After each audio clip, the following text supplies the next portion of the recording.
to our second English pudding that we're going to make. Today we're making a steamed carrot pudding cake. And as you can see, I've already got my ingredients. We have chopped pecans, 2 eggs, raisins, grated carrots, breadcrumbs, brown sugar, molasses, flour, and cinnamon, nutmeg, allspice, baking soda, and salt. This is what goes into the cake part. Our sauce we will be making later has a little rum in it this time. So a nice rum sauce for the Christmas season. All right, we're going to put our brown sugar, our molasses,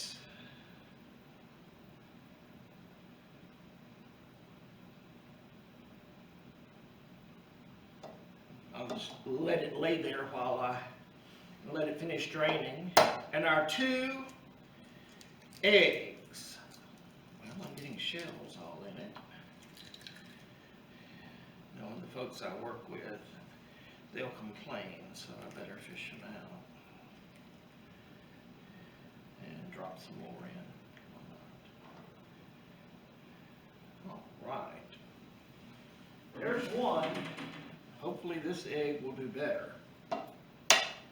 I just didn't give the other one a big enough wham, I don't think. All right, now we are going to use our mixer. I forgot which celebrity cook said it, but God gave you fingers. Use them.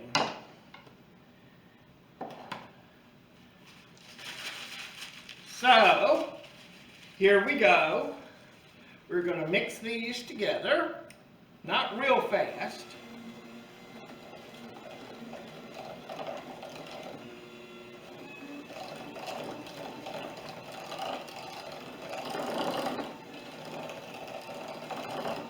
Until it's well mixed.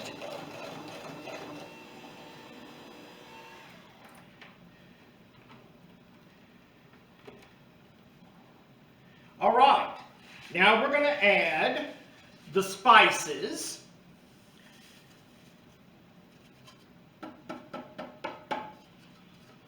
And our flour.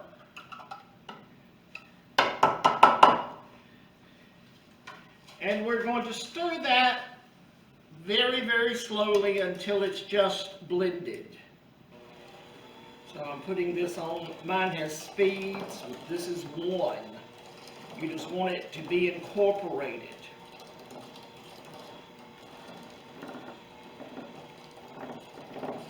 As the rest of the ingredients that we're going to be putting in here, we fold them in or stir them in, not necessarily fold, lifting from the top to the bottom. All right. Good. Almost looks like gingerbread, except we didn't put any ginger in it.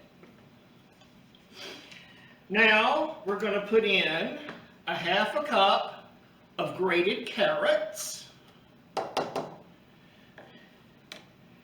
1/2 cup of raisins, a cup of dry bread crumbs,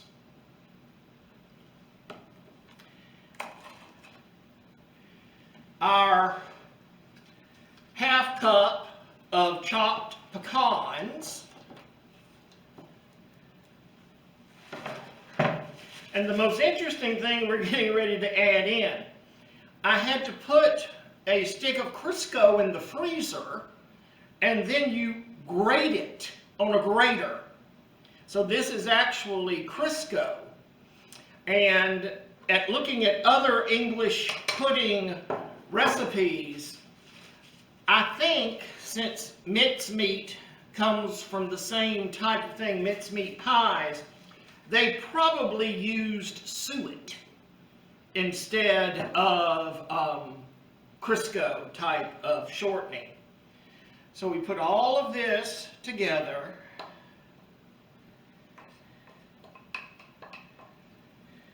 And now we're going to mix it all together. And I'll be back in a minute to put it into the pan.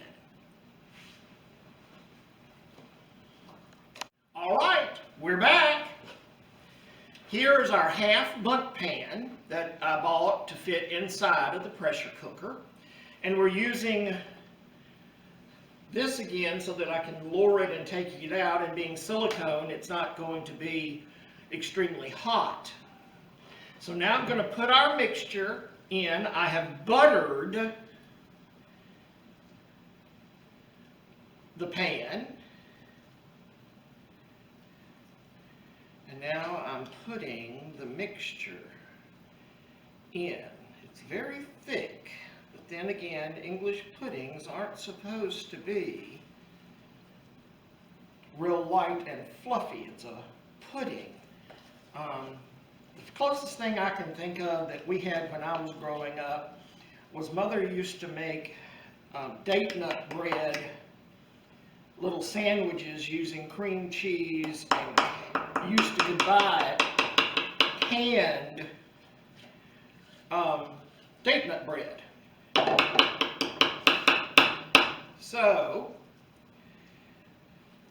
that's, you know, the consistency of a pudding almost. All right, now I'm going to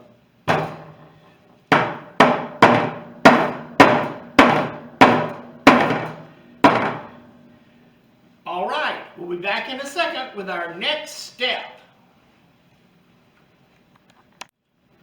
All right, we're not putting the parchment like we did on our last pudding. We're just going to take a piece of foil. We're going to put it on our pan so that water does not get down into the pudding. However, this time we are going to poke a hole, I'm going to use my finger, in where the tube is on the pan. So the water can go in the hole, but it will not go onto the top of the pudding itself in the pan. We're going to put it into our pot.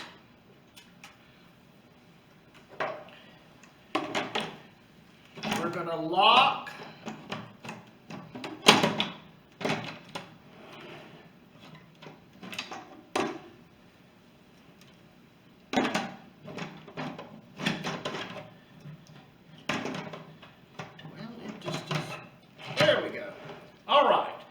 change it to airtight. Now we're going to push pressure cook.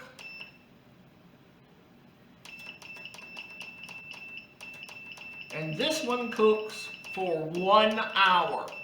I will be back when it's close to being finished to make the sauce.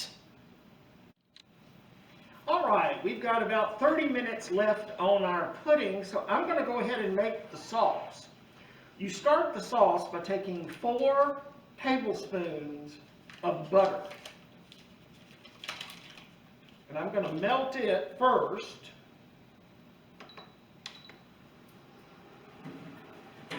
And once it melts, I'm going to add the brown sugar, and we're going to cook that for several minutes until they are melted together. Then we will add the rest of the ingredients. So, as soon as this melts, we'll be right back. Our butter has melted.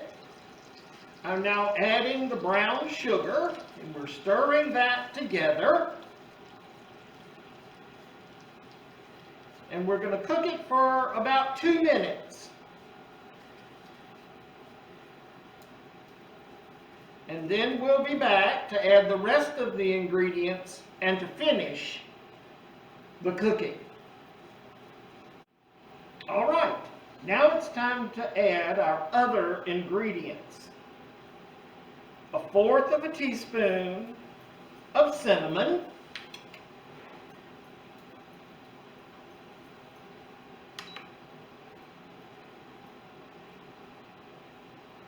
1/4 of a cup of heavy cream.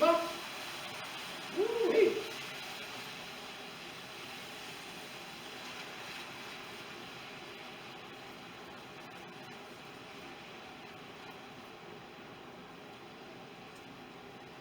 The next part is the part I had to sneak into the library. And remember, never hold your head over a pot when adding alcohol. This is 2 tablespoons of dark rum.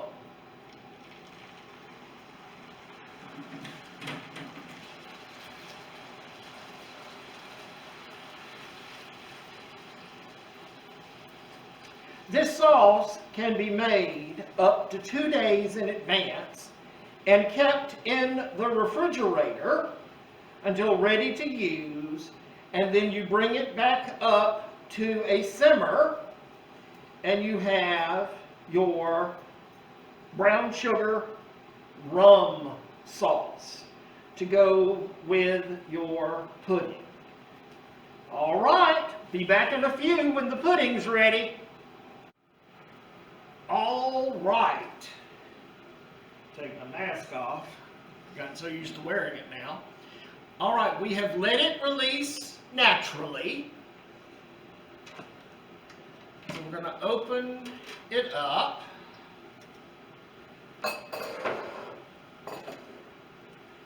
Here we go.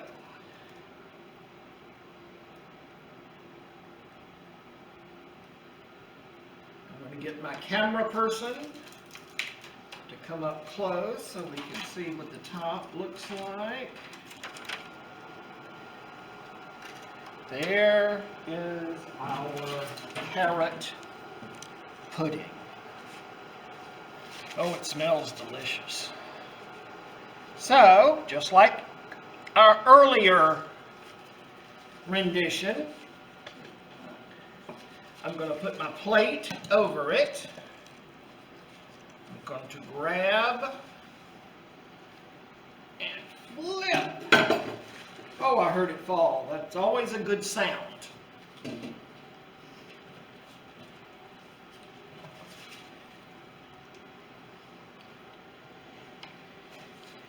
There is our beautiful carrot pudding. I'm heating up the sauce a little bit, but I actually think it's okay just like it is. So I'm going to pour the sauce now over the pudding.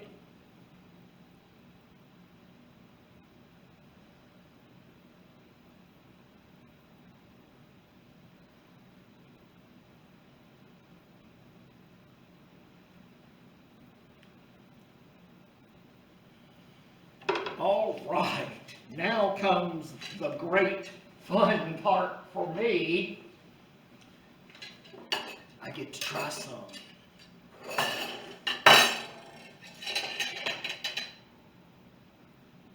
And remember, this really isn't a cake, it's an English pudding. Like, and give us a figgy pudding. Yes, that type of pudding. Oops, I didn't cut far enough in, or I might have caught a pecan there. Let me get a little bit of the sauce and drizzle over it.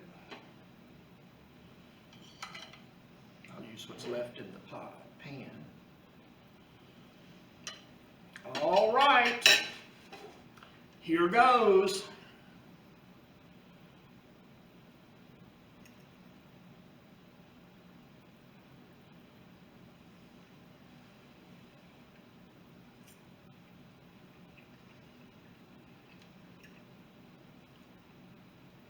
Very, very delicious. That rum sauce is so good on it. So, I hope you try my carrot pudding steamed in the pressure cooker. Maybe you'll have an English pudding, either the sticky toffee or the carrot pudding this Christmas, and start a new tradition, a very English tradition. So, until next time, let's dig in.